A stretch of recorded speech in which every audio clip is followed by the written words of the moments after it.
Let's try to turn that into a bait.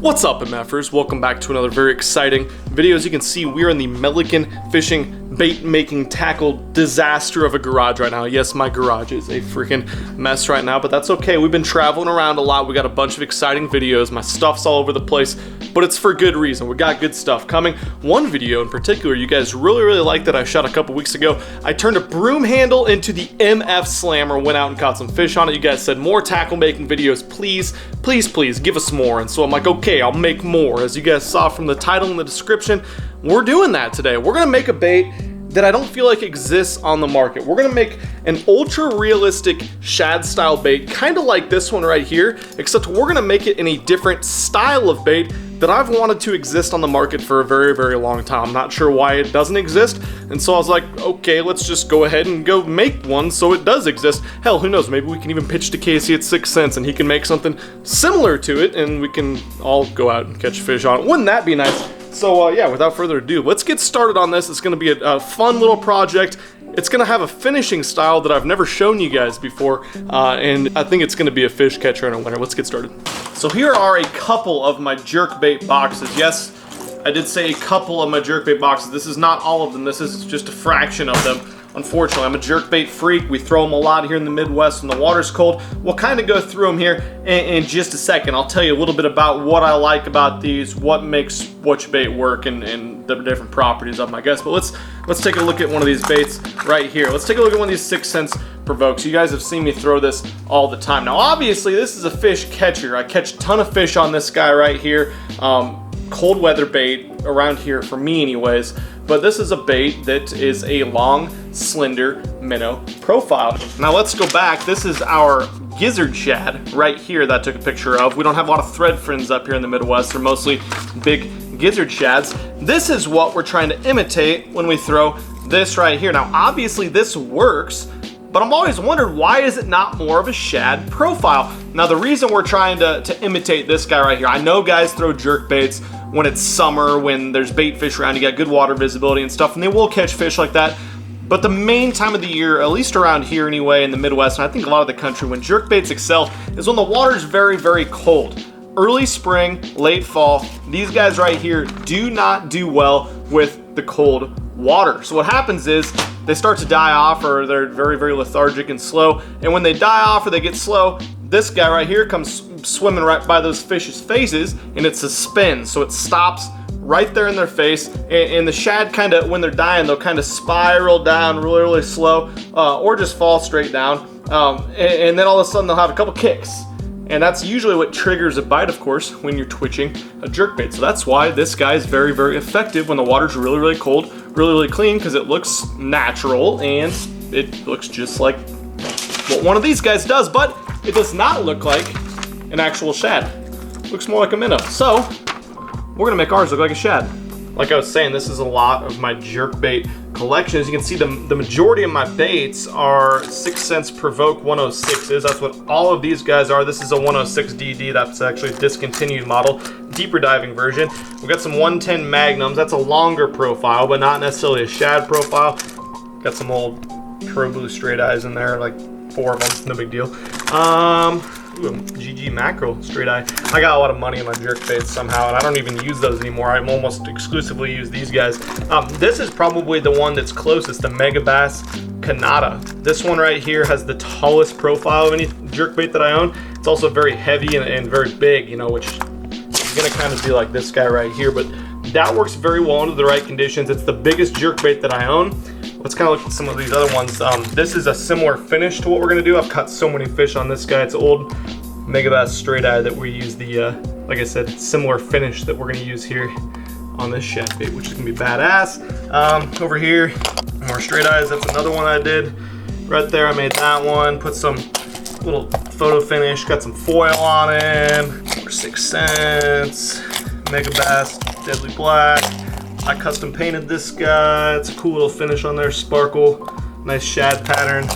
Another one I did with kind of a broken up guy right there.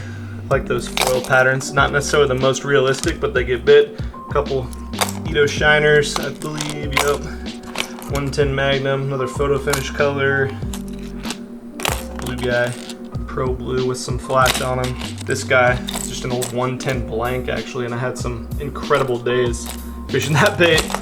Anyways, you guys get the point. All different types of custom painted, custom finished baits that I've done over the years. Let's go check out our bait. So I definitely think we obviously want our bait to suspend or get as very close to suspending as possible, but we want it to be strong and durable because we don't want it to fall apart or break when the water's really, really cold outside. So I don't really know of anyone that's made a wood jerkbait. As far as a company, of course, I've seen people build them at home, but this is what we're gonna use. We're gonna use some basswood. This is a basswood block I got. Thought it might be good for some big swim baits or something. I think it's perfect for this jerkbait. And yeah, we need to get to shaping this guy. I wasn't planning on doing this, but this guy's actually a pretty good shape. We're not gonna build the tail in. I think I got an idea for the tail. We're gonna make a soft plastic one, so it's actually gonna have some action when I twitch it. But this size jerkbait, or this size picture right here actually works pretty dang well. Obviously it's not going to work well for our finish because we're going to make it kind of fun. You guys will see that little photo finish action. So this guy is about 5.14 inches. I think a 5-inch bait is about perfect. It's not going to be too big and clumsy.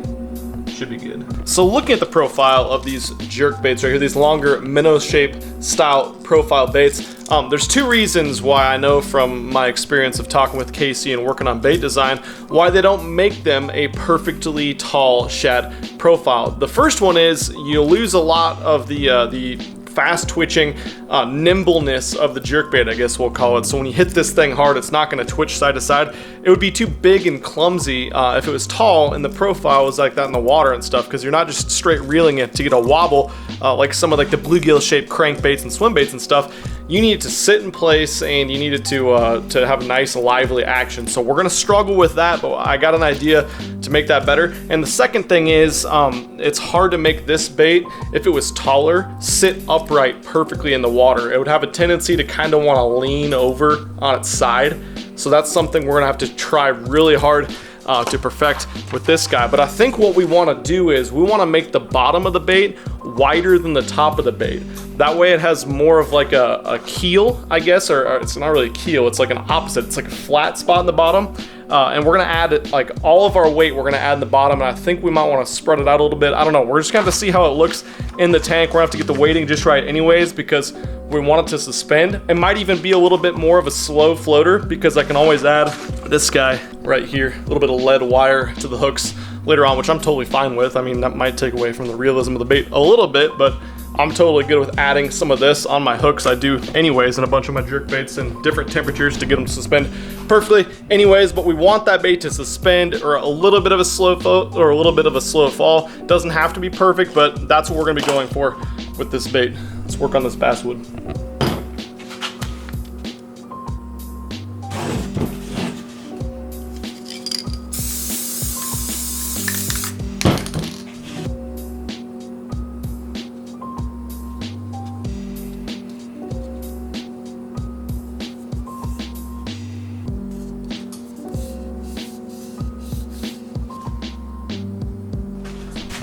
Real quick before we start cutting, I want to remind you guys one thing I forgot to tell you. One more week until the end of September.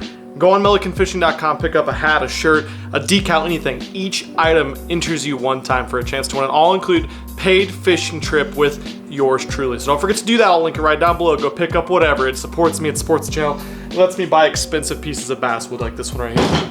Okay.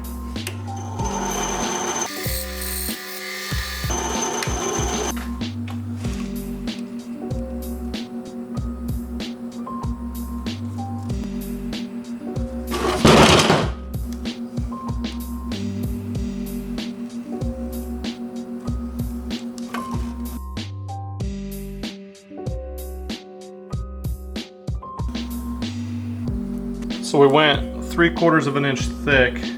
Comparison to the old bull shad, almost exactly. It looks like the bull shad kind of goes out to about 0.8 in the middle. So a little bit shorter, which is fine. I didn't want it to be as big as a 6-inch bull shad, but similar profile. It's gonna be a very realistic bait. Let's cut it out now.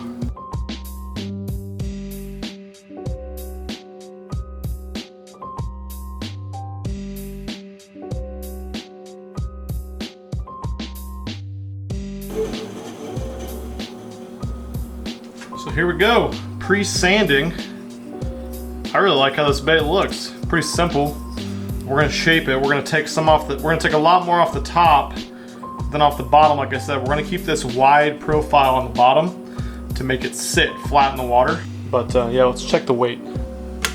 With no hardware or anything, 1 1/4 almost exactly. So that's very, very manageable throw, but not too light that I feel like it'll just flop around in the air. So far, so good. Bill angle looks to be almost identical on the Provoke 106 and the Megabass Vision 110. I assume we're probably gonna need a similar position bill and angle to make it not just wake down to perpendicular to the bait. It'll wake. We make it too far out, I don't know, it'll probably dive deeper, but it might not do anything, to be honest. So we're gonna need a nice angle lip right there. We're gonna cut that slot next.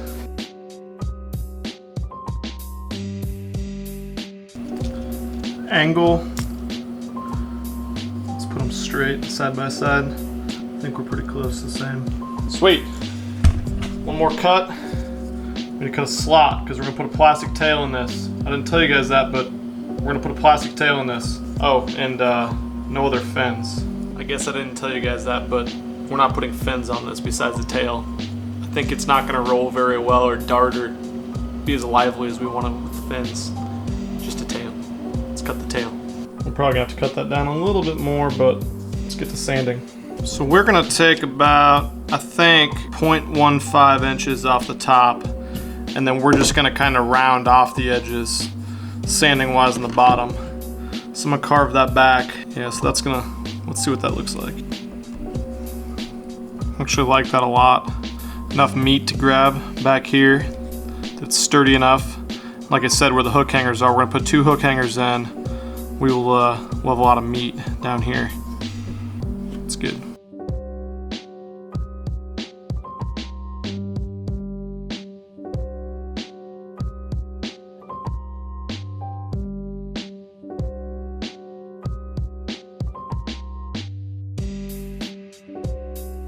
Alright, so another thing that I didn't really do, because I'm making a pretty simple bait here, just with a really good looking finish, hopefully. We'll see how it turns out. We need to shape this kind of similarly. Obviously we don't want a bunch of wood catching in the front of the bait, so we're going to taper the entire nose down like that, and we need to do the same thing with the tail.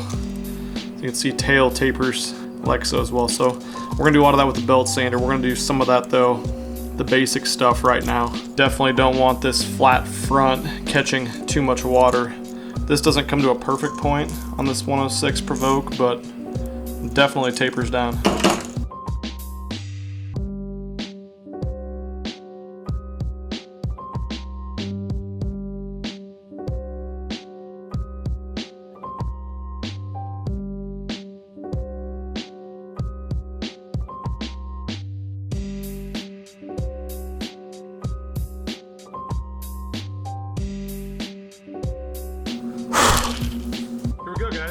It's a little rough right now, but we'll get the end of it tapered. We're going to take care of a lot of this roughness once we get some sandpaper on it. But so you can see, the top kind of tapers down. Obviously, we need to take some off right there. But I like how the top comes to a lot thinner taper. The bottom's a lot more squared off. I'm going to have to smooth that out, though. We need to get some sand on it.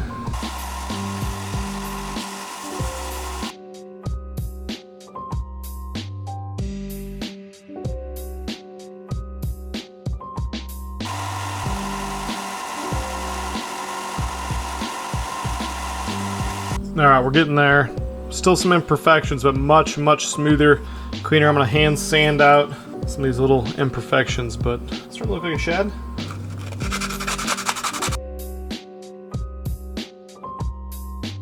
There it is.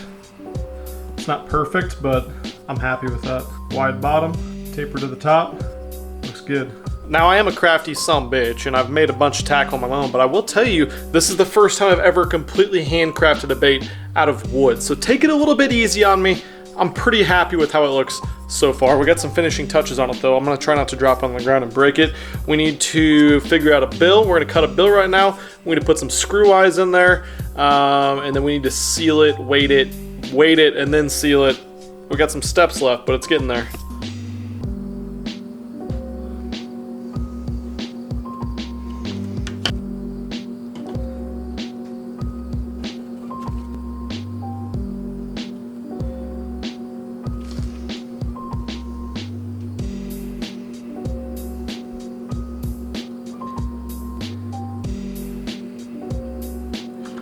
So the lip is almost like a perfect circle once it extends out to the tip of the bait. So it's gonna be like that. And it kind of makes a circle around here, so kind of went with that. It'll look better once we get it on there.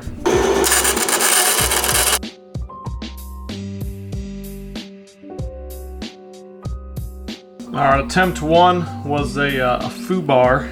Attempt number 2, a lot happier with that. Okay, time to see if she fits. First take this film off. Alright, now it's a little bit better. Still need to sand it a little bit. Oh god. Would you look at that? That's going away.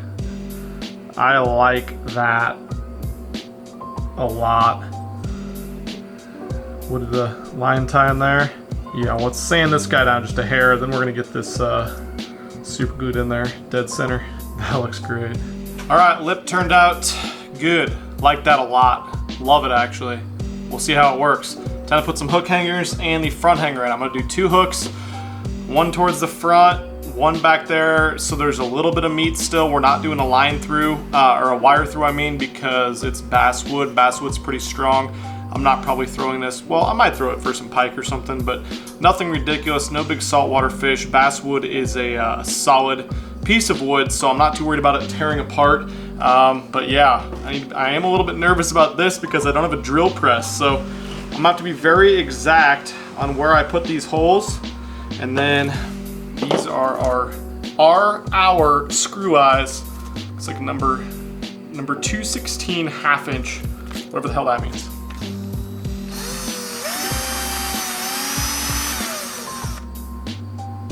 Perfect. Guess we'll keep screwing in there. We definitely want the weight to be centered. So I'm gonna do a hook hanger up here and back here. That looks right-ish. I like that. Problem with not having a drill press, not going straight in. That's really actually okay. It's not gonna hurt anything. Perfect. And let's do one back here. Sweet. Hook hanger time. We're gonna go dab the super glue in here. Just the smallest little dab. Just gonna add a little bit of protection.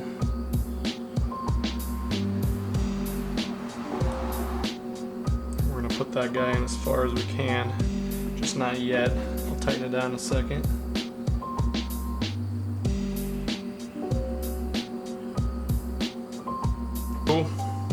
And Mr.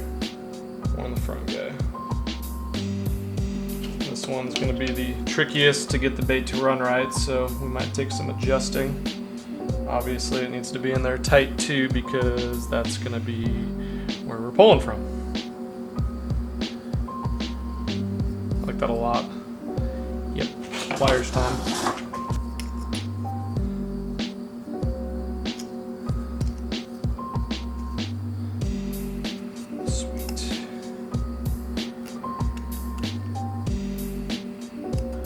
There you have it. It's a lure almost, kinda, sorta. Everything's rock solid though. I'm very happy with the strength of those. Looks good. Okay, this step's a little bit scarier. We're gonna drill a hole with a 3/8 inch drill bit. About, I don't know, it's about half the width of the bait. So we're gonna have to get right on, especially with this not having a drill press, but I'm gonna do it a little bit forward. Wouldn't be the worst to have the bait sit a little bit forward in the water. I'm gonna start with one. We're gonna see how much weight that gets us in the tank. And then we're gonna seal it up. And we're gonna throw another one in there. See if we need more.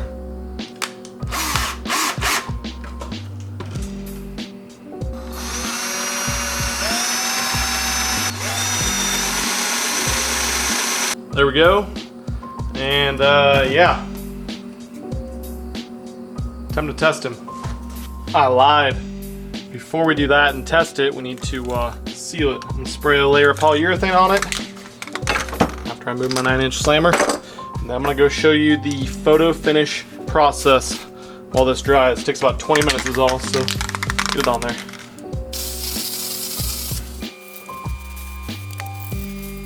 Alright, the photo finish process, to be completely honest, is a total pain in the ass, but we're going to do it for this because I think it's going to look really cool. It's going to add a little bit, not a little bit, it's going to make it really super realistic looking, even though it's only going to be two-dimensional as a picture.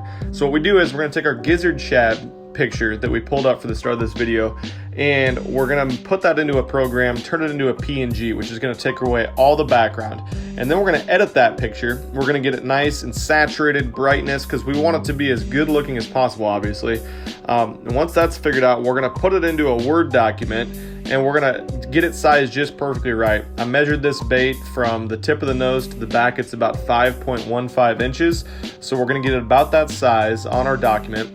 And then we're going to print it out, but we're going to print it on tissue paper. Now you can't print straight on tissue paper because it's not rigid enough. So we take a glue stick and we glue the tissue paper to a regular piece of paper just around the seams on the edges, because that part's going to get torn off a little bit and not turn out so good. So we're going to put that on the edges, make sure there's no seam there so it won't catch in the print or anything. We're going to print it out on that piece of tissue paper. Take the tissue paper off carefully. We're going to use some spray adhesive, nice even layer on a piece of foil. The foil is going to be big because, again, it's going to add rigidity to the tissue paper. It's going to add a little bit of flash once we get it wet, and it naturally wants to wrap around and form around the bait, around the curve, so that's good too. So once we get it on there, we're going to cut it out with an X-Acto blade, and boom, voila. We have it ready to go. Okay, bait is dry and sealed. I'm not even gonna test it to see if it floats or sinks because I know it already is gonna float. So let's add some lead pot. It's good to go. It's a small hole we're pouring into, but there's the old lead. It's going to dry very quickly. Don't worry about that smoke. It's no big deal. There we go. Let's put the hardware on, test it. I'm just gonna put some like size 2 trebles. I'm not gonna weigh hardly anything. Yeah, that guy is super buoyant and it's rolling over outside, which means we need a lot more weight than that. Okay, we drilled a second hole, filled it with lead. This one we made a little bit deeper. Let's see what she does. There we go. Much less buoyant. Still floating, but not by much. Like I said, I'm not worried about adding lead strips to the hooks either, but I don't know. It might end up being a floater, and that's okay. We're gonna drill like 1 or 2 more holes, some smaller ones, I think. I don't want to compromise anything. That's my struggle right now, but a couple more little holes, I think, and I think we can keep it balanced still. All right, we're up to 4 holes. Promise they look worse than they are. Hook hanger's still rock solid down here. And up here, nothing's hurt, but please sink or do something. Oh yeah! Perfect. Now we just gotta drill a little bit out. I'm gonna drill it out of the back one because I want it to be a little bit head forward. That way it dives. And we want it to slow float. That way it accounts for the epoxy and everything we're gonna put on there and the hooks and everything. Yes! And drilled too much out. Perfect! Okay, one last try. And if it's close, we're going with it. Oh yeah. Super close. And we're gonna add weight to this guy, like I said, with the finish that we do on it. And we're gonna add some lead wire to the hooks if needed. So I'd rather have it be a little bit slow float because this water is actually pretty cold. So yeah, warmer water, it sinks faster. Colder water, since it's more dense, it holds the bait up a little bit more and it suspends better. This is cold water out of the tap, so I think we're about good to go. Let's seal those guys up. We're gonna use the old tried and true method to fill these guys up, seal them, and sand them off really quick, which is baking soda, followed by super glue, which cures almost immediately. Perfect.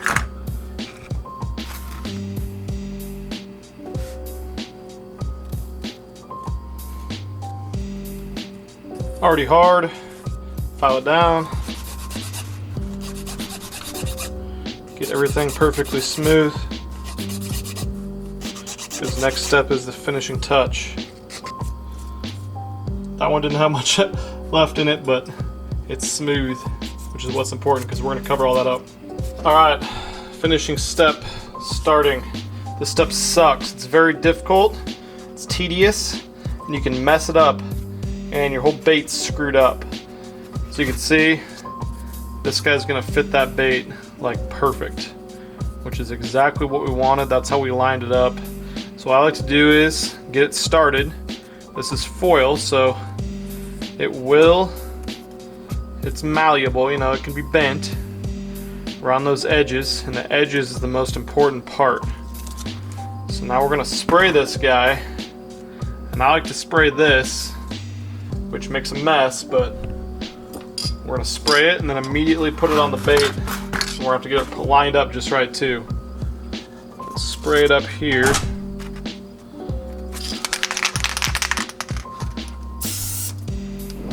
Without it flying away, hopefully.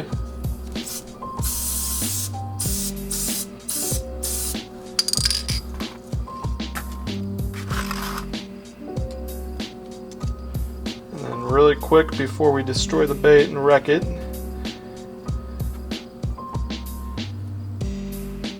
get it set where we want it, and then take something dry. God, that thing's all over the place. Take something dry, unlike my fingers. We're gonna start in the middle, and as it gets going, it gets a little bit more tacky. And these edges are the most important part because that's the seam.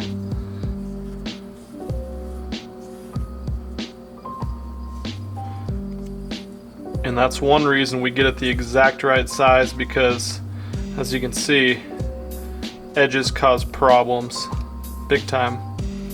They don't go down all the way, stuff gets underneath them, and we want it to be exactly the right size. I like to have it be just a little bit bent over the edge, and any excess, we're about to chop that off here in a second, so we're not going to worry about that much, but there we go, we're getting it. It's looking pretty good. Of course, you want the front to go down perfectly so it doesn't catch when you're working it through the bait. And we are going to epoxy over this, and it's going to look nice, and we're going to spray paint some too. Not spray paint, airbrush. Such a redneck. It's decent. It's not perfect, it's decent. But I didn't expect this to be perfect. That looks a little like a shad, huh? Yeah, I'm pretty happy with that, to be honest. That went decent. The size is perfect. Time to the other side. Repeat the same process.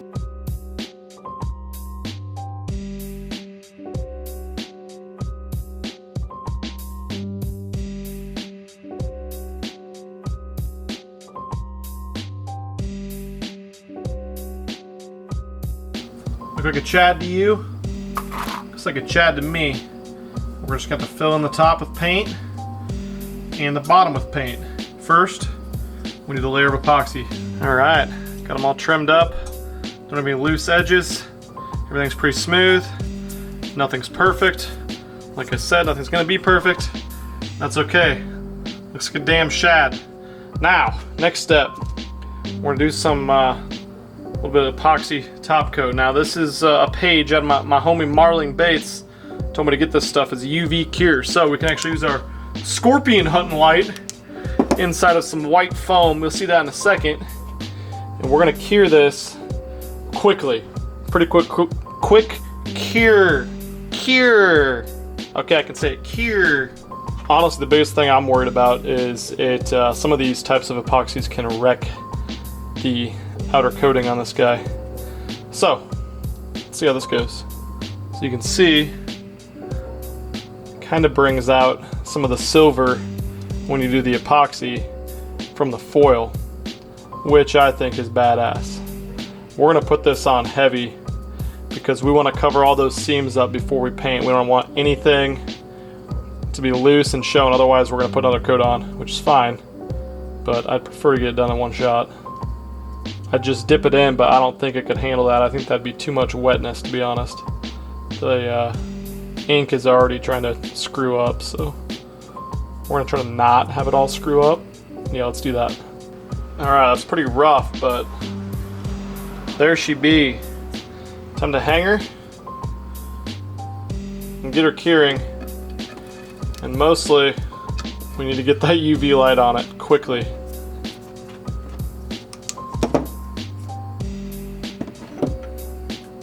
Look how janky this is. You gotta love this.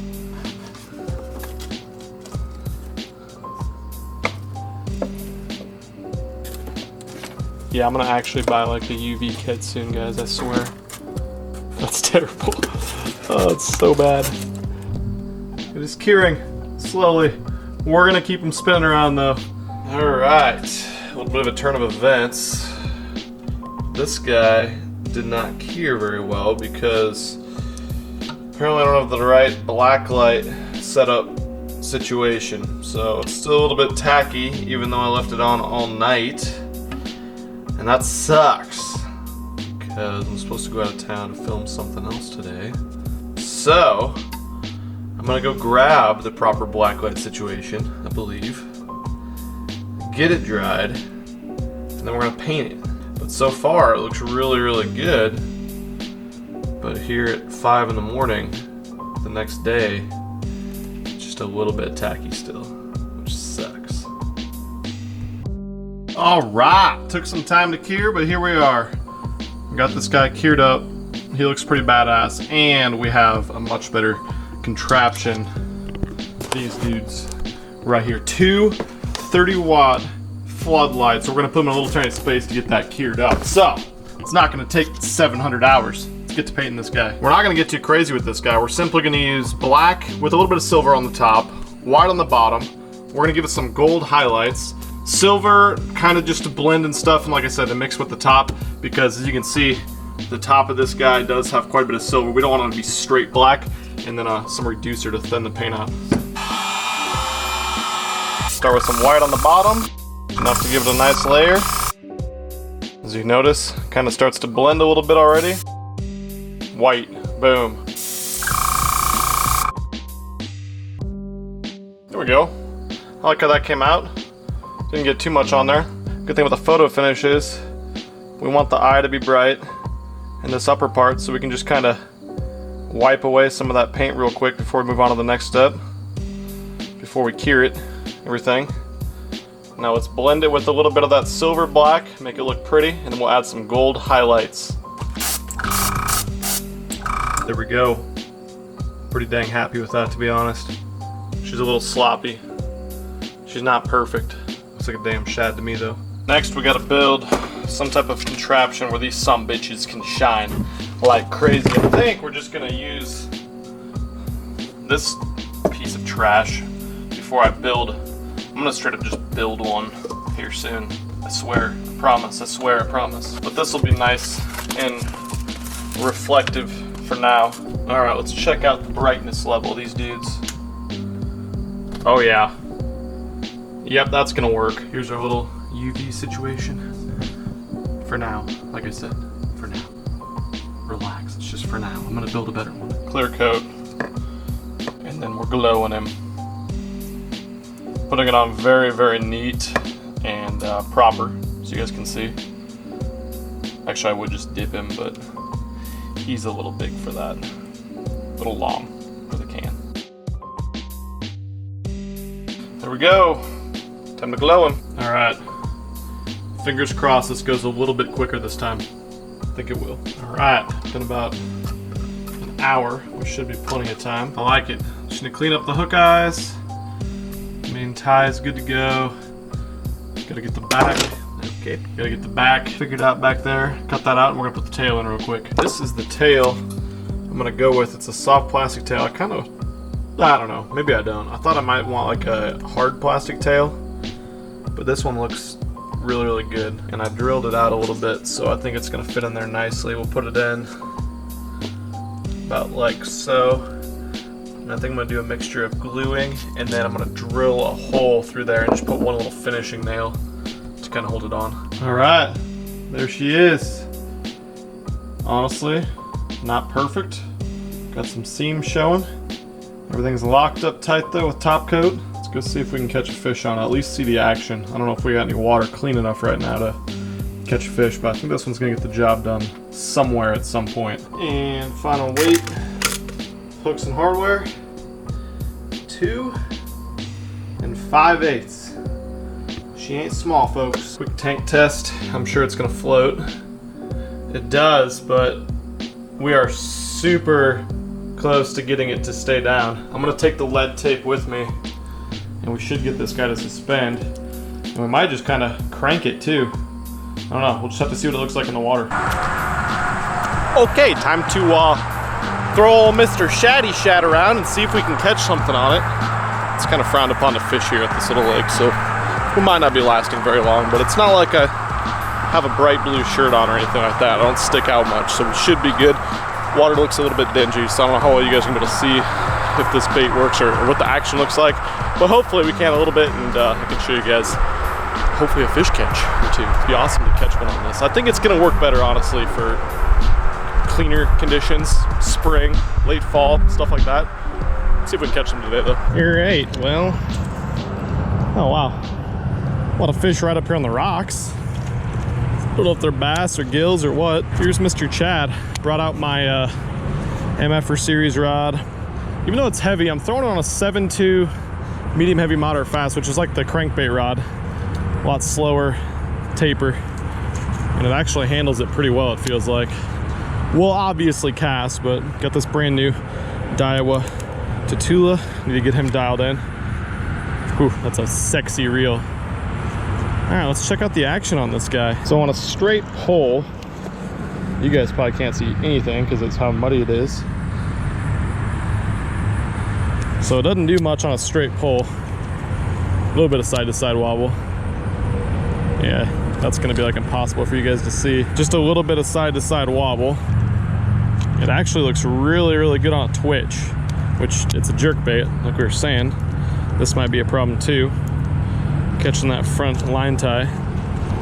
But on a twitch, it actually darts a little bit. Yeah, you guys probably can't see this. I really thought this lake would be cleaner than this. It's the only reason I came to this place where I'm probably gonna get kicked out. So this has a really unique action where the only two I've ever seen do it are the Megabass 110 Magnum and the Provoke 106. When they come to rest, they wiggle.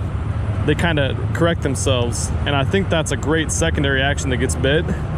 And this guy's doing that, which I like. So let's fish for a little bit. See if we can't trick one. Regardless, I think we got a cool looking bait that's gonna be a good addition to the arsenal.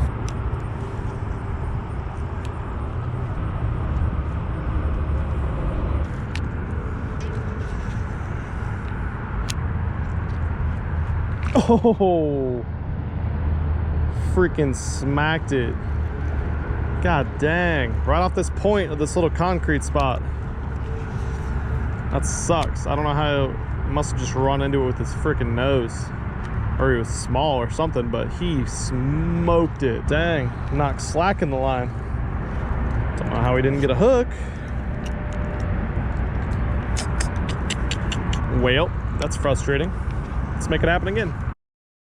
Well, fishing didn't go the best, I suppose. Unfortunately, out here in Nebraska way, we have muddy poop water, and it's the middle of the day and there's sun shining. It's just not the right conditions, but I really think this bait, as much as it rolls and shimmies on the paws and when you hit it, I think it'd be really good in the spring when the water's really, really clean. And then when we have a fall migration, when I get on a good shad lake or something, I'm definitely gonna pick that up. So that's gonna be a really cool addition to the swim bait, jerk bait transition style box. But comment, let me know what you guys think about this bait. If you think this is a place in our fishing arsenal that a spot that's kind of missing right now, that's the void I kind of wanted to fill, and I think I did it decently. I think you get a little bit more lively action, especially on the crank. If we had a plastic bait or a resin bait, the wood's a little bit clumsy for a jerk bait build like that, of that size and weight. But again, always good to do these type of videos, experiment, try different types of tackle. That's my favorite freaking thing to do. Again, if you guys like the tackle building, lure making style videos, leave a comment below. Let me know what you want to see next, and go subscribe because there's many more to come. Anyways, thanks so much for watching this video. MFers, man, here. Peace.